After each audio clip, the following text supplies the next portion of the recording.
இல்ல குற்றவாளிகளை பிடிச்சி போட்ட பிறகு நாட்டை ஒரு பெரிய புரட்சி வச்சிருமா? எப்படி எங்களை பிடிச்சிங்க நாங்களாம் ரோட்ல வந்து நின்றுவோமா? இப்போ என்னன்னு கேட்டிங்கன்னா, பட்டியலின மக்களுக்கு ஏதாவது ஒரு சம்பவம் நடந்துச்சுன்னா அதுக்காக தமிழகத்தில் இருக்கக்கூடிய அத்தனை பட்டியலின மக்களும் ஒன்று சேர்றது கடந்த காலங்களில். அப்ப இப்ப இந்த 3 பேருக்கு வந்து குற்றவாளி அறிவிச்சிங்க, ஒரு மசரும் நடக்கலையே. அப்ப இதுல இருந்து என்ன தெரியுது? உங்களுடைய ஒற்றுமை இல்லைங்கிறது தெரியுதா? இந்த ஏரியால 1 லட்சம் பேருக்கு, இந்த ஏரியால 60 லட்சம் பேருக்கு நாங்க வந்து பட்டா இஷ்யூ பண்ண போறோம், இலவச பட்டான்னு சொன்னாரா இல்லையா? அதனுடைய அடிப்படையில் தானே கொடுக்கப்படும். அப்ப செல்வம் புரோக்கர் வேலை பண்ணல. இல்ல, அப்ப கூட இது வந்து சட்டத்துக்கும் இயற்கைக்கும் முரணான நடவடிக்கை நீங்க உணர மாட்டீங்க. அது எப்படிங்க ஒரு காவல்துறை வந்து காவல்துறை போறது எல்லாமே உண்மையான கேஸ் ஆகிடுயா? ஜோடனை நீங்க வந்து ஒரு இயக்கம் நடத்துற ஆளு. இயக்கம்னா பல வழக்குகளை நம்ம வாங்கியிருப்போம். எல்லா வழக்குகளும் நாம் செய்த குற்றத்தின் அடிப்படையிலோ இல்ல நாம் செய்த தவறின் அடிப்படையில் தான் வழக்கு போடப்படுகிறதா? இல்ல, 1-2 தவறுகள் இருக்கும். காவல்துறை வந்து அவர்கள் நீதிமன்றம் 1-2.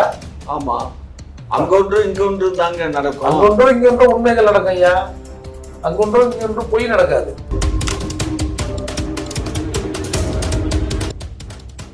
வாங்குறாங்களா இல்லையா? முத்துசாமி வந்ததுக்கு அப்புறம் அது இல்ல, திரும்ப பாலாஜி வந்துட்டாரு. அது பண்ணுங்க, உங்க நெறியாளர் போய் ஒரு போட்டு வாங்க சொல்லுங்க. அதுல போட்டுக்கிற வேலை தான் வாங்குறாங்கன்னா நம்ம இந்த டிபேட்டை நிறுத்திடலாம். பண்ணலாமா? பண்ணுவான். போட்டு வாங்கி பார்ப்போம். எதுக்கு அவனை சீரியஸா உள்ள போய் அங்க போயிட்டு சீரியஸா ஒன்றும் இல்லைங்க. அவரை எதுக்குங்க அங்க போனோம்? கீழே போய் ஒரு போட்டு வாங்கினோம்.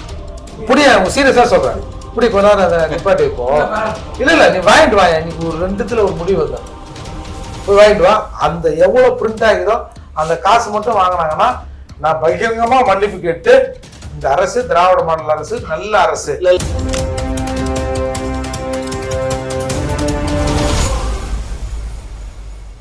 குக்கு செய்தி நேயர்களுக்கு அனைவருக்கும் வணக்கம். இன்னைக்கு நம்மளோட சிறப்பு நேர்காணலில் யார் இருக்காங்க பார்த்தீங்கன்னா, திமுகவின் முன்னோடி முனைவர் காமாட்சி நாயுடு அவர்களும் புரட்சி தமிழகம் கட்சியின் தலைவர் ஐயா ஏர்போர்ட் மூர்த்தி அவங்க தான் இருக்காங்க. வாங்க பேசலாம். வணக்கம் ஐயா. ஃபர்ஸ்ட் உங்ககிட்ட இருந்து ஆரம்பிக்கிறேன்.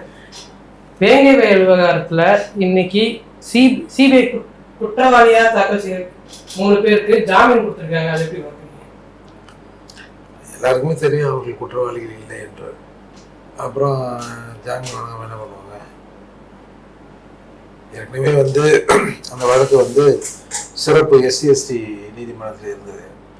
அதுக்கப்புறம் இவங்க வந்து சம்மந்தப்பட்ட சமூகமே தான் இதில் அக்யூஸ்டுகள் ஃப்ரேம் பண்ண பிறகு இன்றைக்கு அது ஜாமீன் கொடுக்கப்பட்டதா சொல்லப்படுகிறது. இது எல்லாருக்குமே தெரியும்.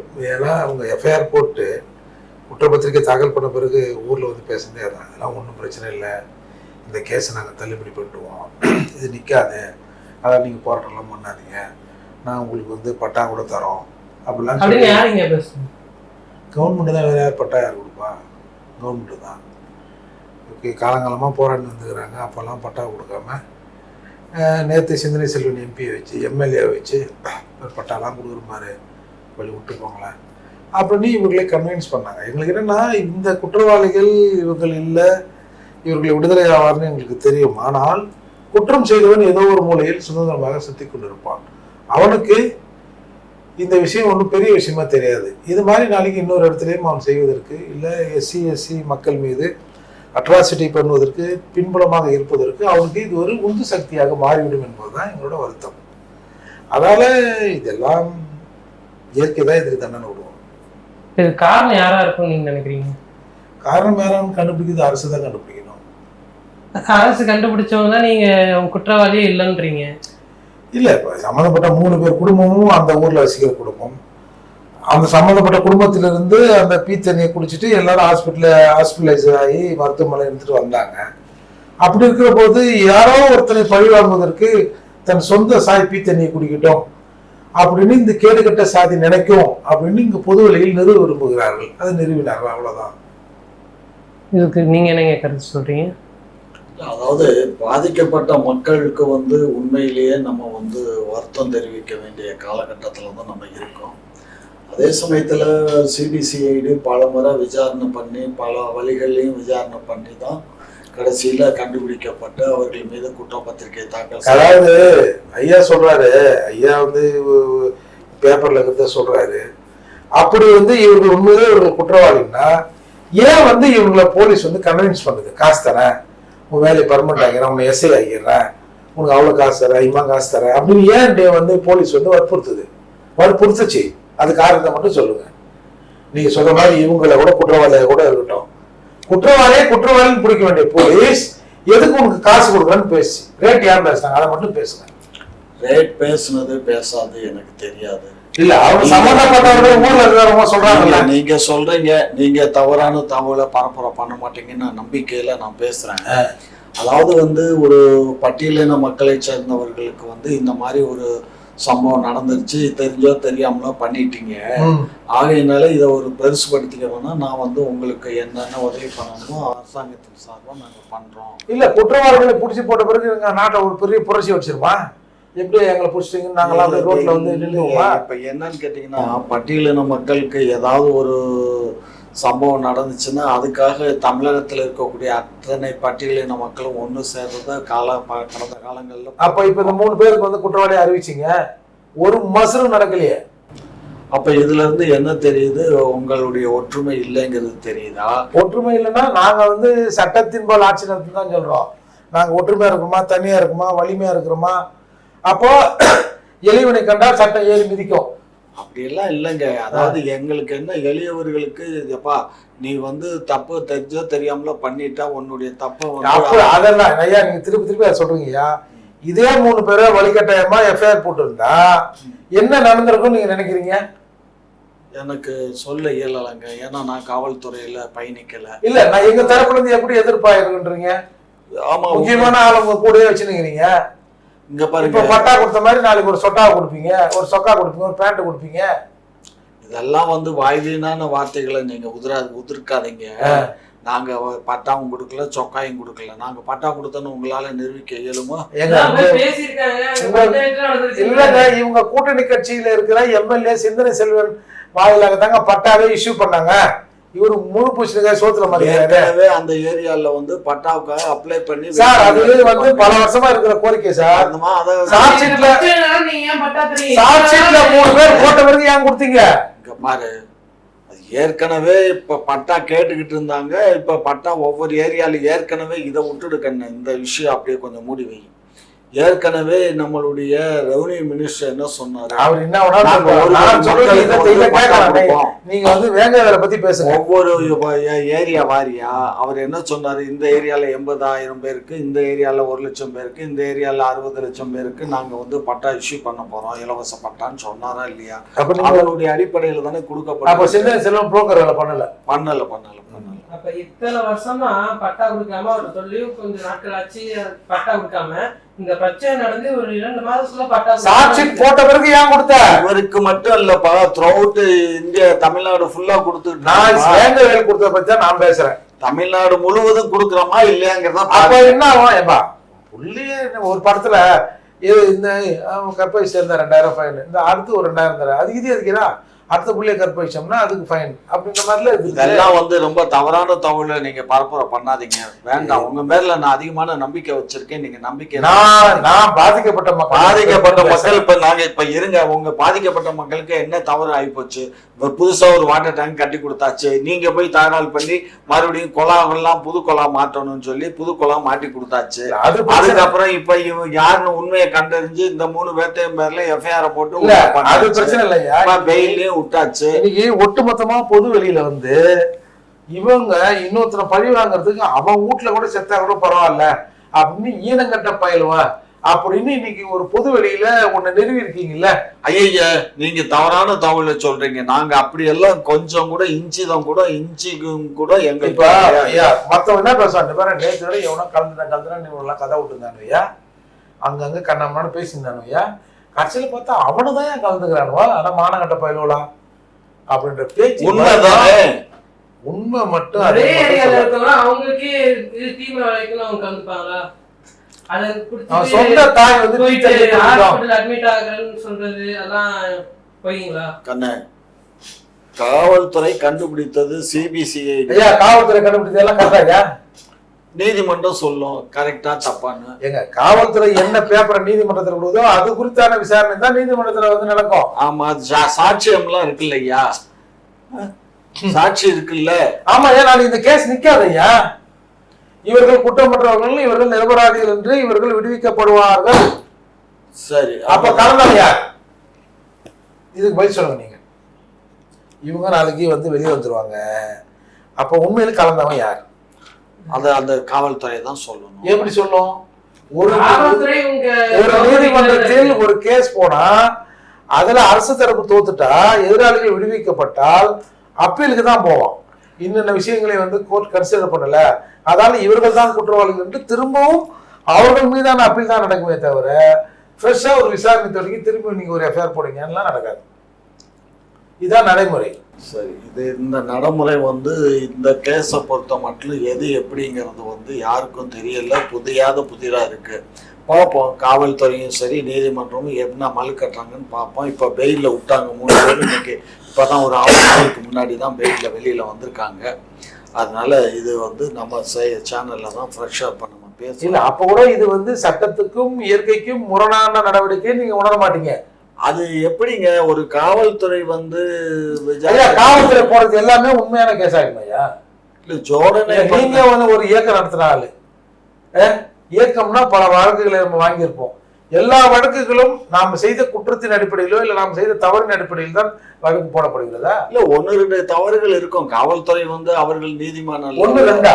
ஆமா, அங்கொன்று இங்கொன்று தாங்க நடக்கும். அங்கொன்றும் இங்கொன்றும் உண்மைகள் நடக்கும் ஐயா. அங்கொன்றும் இங்கொன்றும் பொய் நடக்காது. மெஜாரிட்டி பொய்யா தான் இருக்கும். புரியாத புதிராக இருக்கு நீங்க பேசுறது. அதாவது நீங்க வலியவர்கள் ஐயா, உங்களுக்கு வந்து எதிராக போலீஸ் நடந்திருக்காது. நாங்கெல்லாம் எளியவர்கள். எங்களுக்கு எப்படி இங்க வந்து சட்ட பரிபாலனை நடக்கும்னு நாங்க அனுபவத்திலிருந்து சொல்றோம். சரி, நீங்க வந்து நீங்க நாயுடு, நீங்க டக்குன்னு உங்க அமைச்சருக்கு போட்டு சுசேஷரா அப்படின்னு நாங்க யார்கிட்ட பேசுவோம்? ஏன் உங்களுக்கு தான் அமைச்சர் இருக்காங்க? யாரு இல்ல சொல்லுங்க. அந்த அம்மா இருக்கு. அந்த அம்மா அம்மா அந்த அம்மா இந்த இடத்துக்கு வந்துதா? இது குறித்து எதாவது பேசிச்சா? இல்ல 44 பேர் சட்டமன்றத்தில் இருக்காங்கல்ல, பண்ணிங்க மாதிரி சட்டமன்ற உறுப்பினர்கள் யாராவது இது குறித்து பேசுனாங்களா? அதான் எங்க சமூகத்தின் எதேச்சான நிலை. அவங்க எல்லாம் பேசியிருந்தா நாங்க ஏன் பேச போறோம்? உங்க அண்ணன் பேசலையா? பேசுனாரு. என்ன பேசினாரு? என்ன பேசல? என்ன பேசினாரு? என்ன பேசல? என்ன பேசினாரு? என்ன பேசி என்ன ஆச்சு? உண்மையான குற்றவாளியை கண்டுபிடிக்கணும். சிபிஐ மீது எங்களுக்கு நம்பிக்கை இல்லை, இருந்தாலும் சிபிஐ விசாரணை வேணும்னு கேட்டாரு. ஆமா, இப்ப இதே சாட்சி தானே வந்து ப்ரொசீடிங் ஆகுது. எங்க அண்ணனை கூட்டாந்து விட்டுறீங்க. ஏன் நீங்க தொடர்ந்து மும்மொழி கொள்கை வந்து திமுக செய்யற விஷயத்த மறைக்கிறதுக்கு தான் நீங்க மும்மொழி கொள்கை பிரச்சனை எடுத்திருக்கீங்க, நீங்க தொடர்ந்து சொல்லிட்டு வரீங்க. அது ஏங்கய்யா ஒரு அரச குற்றம் சொல்றீங்க? ஏங்க அரசு தான் குற்றம் சொல்லுவாங்க.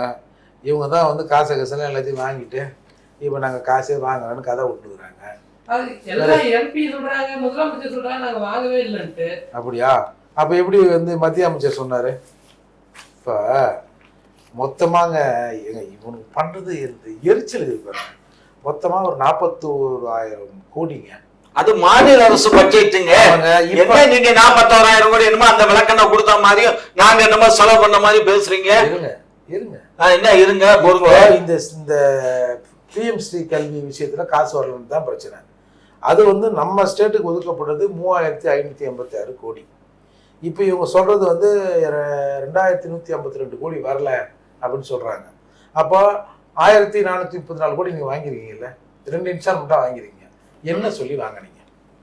அதைத்தான் நேற்று அந்த மத்திய கல்வித்துறை அமைச்சர் சொல்றாரு, யோ ஏற்கனவே 2 தடவை காசு வாங்கிட்டு போயிட்டீங்க, 1,434 கோடி வாங்கினீங்கல்ல, அப்போ வந்து எல்லாரும் ஆமா நாங்க ஒத்துக்கிறோங்க, நாங்க கையெழுத்து போறோம். திரும்ப நீங்களும் அப்படி சொல்ல ஒத்துக்கிறோம் நாங்க சொல்லல. நாங்க ஒரு கமிட்டியை நியமிப்போம், அந்த கமிட்டி சொல்ற அறிக்கையை வாங்கி அதன்படி ஐயா நீங்க ஒத்துப்போன்னு சொன்னாதான் அந்த பணம் ரிலீஸ் ஆயிருக்கும்.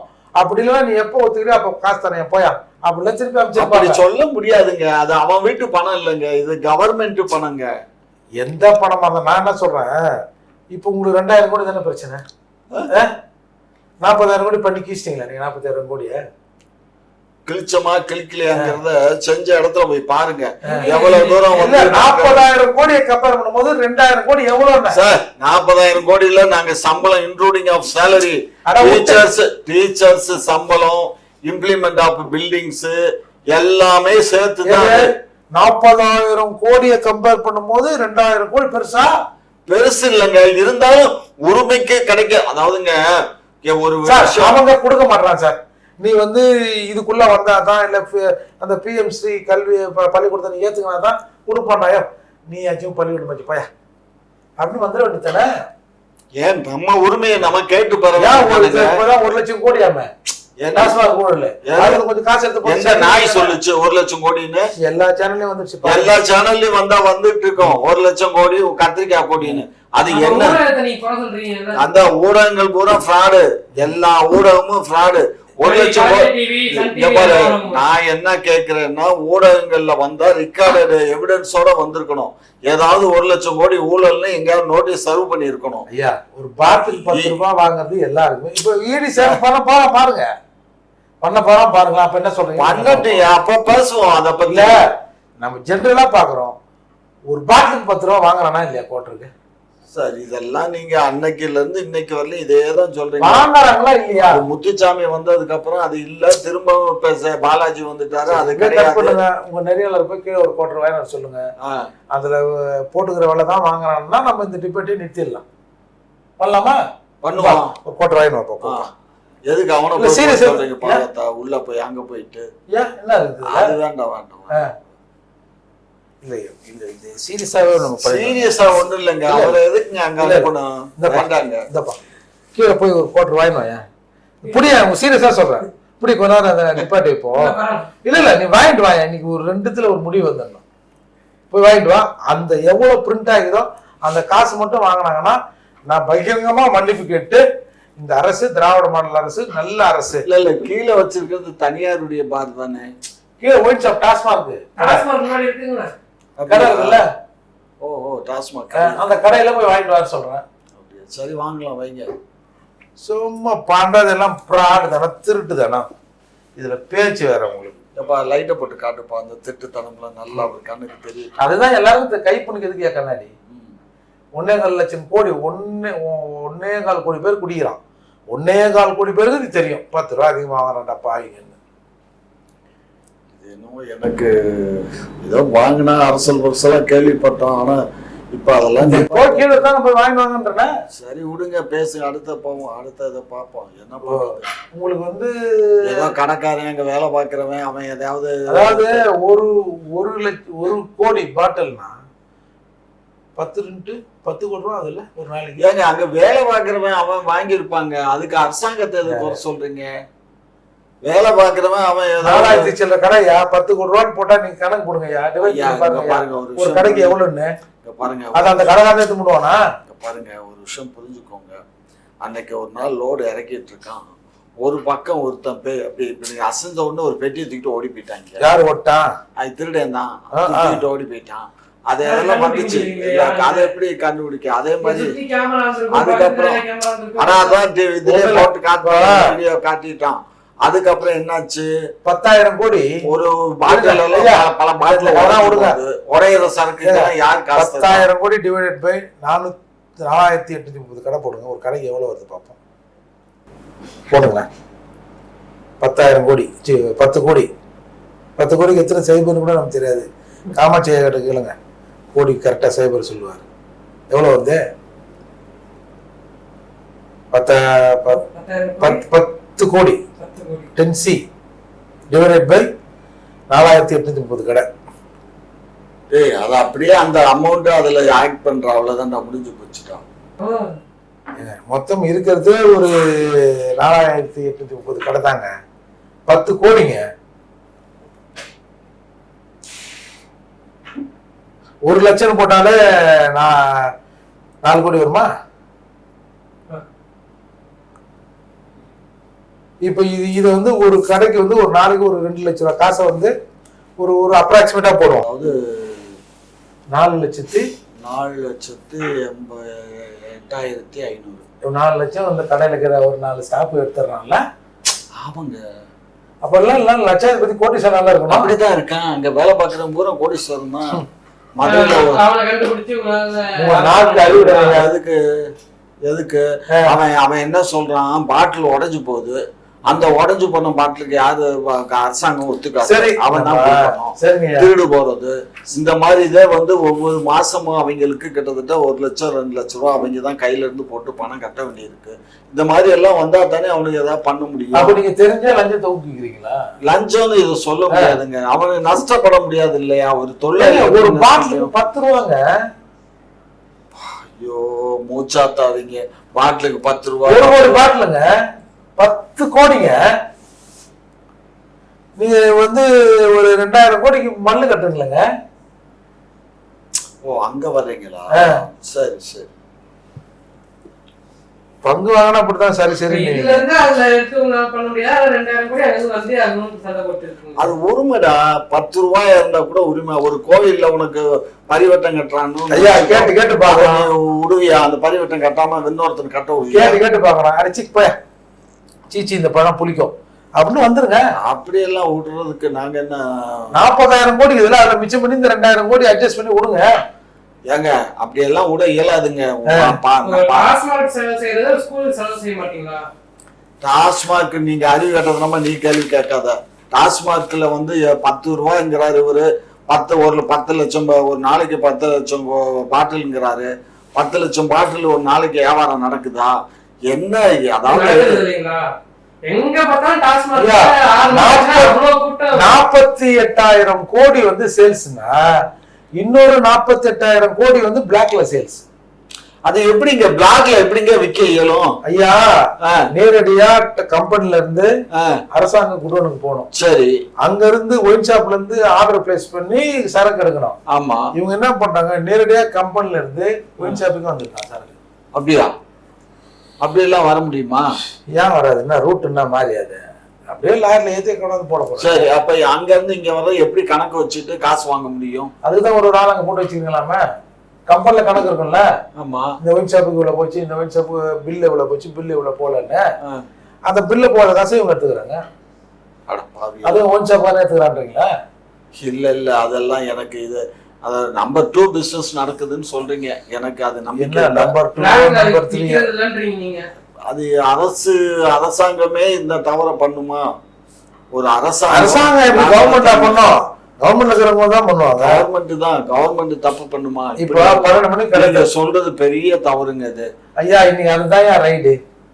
அப்படியா? ஒரு பாக்ஸுக்கு 75 ரூபாய், 48 கோடி இருக்கிற ஒரு பாக்ஸுக்கு கம்பெனில இருந்து அரசாங்கத்துக்கு சப்ளை பண்றதுக்கு இல்ல குறிப்பிட்ட கம்பெனி இருந்து டாஸ்மார்க் சப்ளை பண்றதுக்கு 75 ரூபாயில இருந்து 100 ரூபாய் எழுதப்பட்ட லஞ்சமா.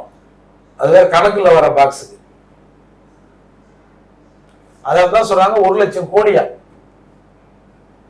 ஒரு மாசத்துக்கா? இப்போ இது வரைக்கும் நடந்தது. 2G ஸ்பெக்ட்ரமே மிஞ்சிருன்றாங்க. சரி பாப்போம். அசால்ட்டா சொல்றீங்க பாப்போன்னு. வயிறு எரியுது ஐயா. குடிச்சதுனாலயா? குடிச்சு வயிறு எரிஞ்சா கூட பரவாயில்லையா? குடிச்சு வயிறு எறிறவங்க ஒருத்தன், ஆனா வயிறு வளர்க்குறவங்க வேற ஒருத்தவங்க அங்க இல்ல. நான் எல்லாம் 10 பைசா பார்த்தது கூட இல்லைங்க. இவங்கள்ட்ட யாருகிட்டையும் நான் கை நீட்டினதும் இல்லை, காசு வாங்கினதும் இல்லை. கவர்மெண்ட் அப்படிங்குத. கவர்மெண்ட் பண்ணா கவர்மெண்ட் தண்டனை அனுபவிக்கட்டும். விடுங்க. தப்பு பண்ணவங்க யாரோ அவங்க தண்டனை அனுபவிட்டு மூர்த்தி. அதுல வந்து நம்ம வந்து கடவுள்கிட்ட மண்ணவாரி விட முடியாது ஐயா. கடவுள்கிட்ட மண்ணவாரி விட தண்டனை கிடைக்கும் இல்ல. இப்ப எங்க கிடைக்கும்? அதான் ஈடி வருது இல்ல, பாக்கட்டும். ஈடி உண்மையை கண்டுபிடிக்கும். ஈடிக்கு ஒரு ஓடி போட்டீங்கன்னா என்ன பண்றது? அதுக்கு நான் என்ன பண்றது? இப்ப நீங்க நாட்டை தப்பு செஞ்சவெல்லாம் தண்டனைக்கு அனுபவிச்சிட்டேனா? அதெல்லாம் வந்து நீங்க சொல்றதெல்லாம் வந்து பொன்முடி தப்பு செஞ்சாலும் தண்டனை கொடுத்தீங்க. எத்தனை சுப்ரீம் கோர்ட்ல தண்டனை நிறுத்தி வச்சிருக்கீங்க? சொல்லுங்க. இதெல்லாம் வந்து நடைமுறைக்கு சாத்தியம் இல்லாத வார்த்தைகளை பேசாதீங்க. என்னது?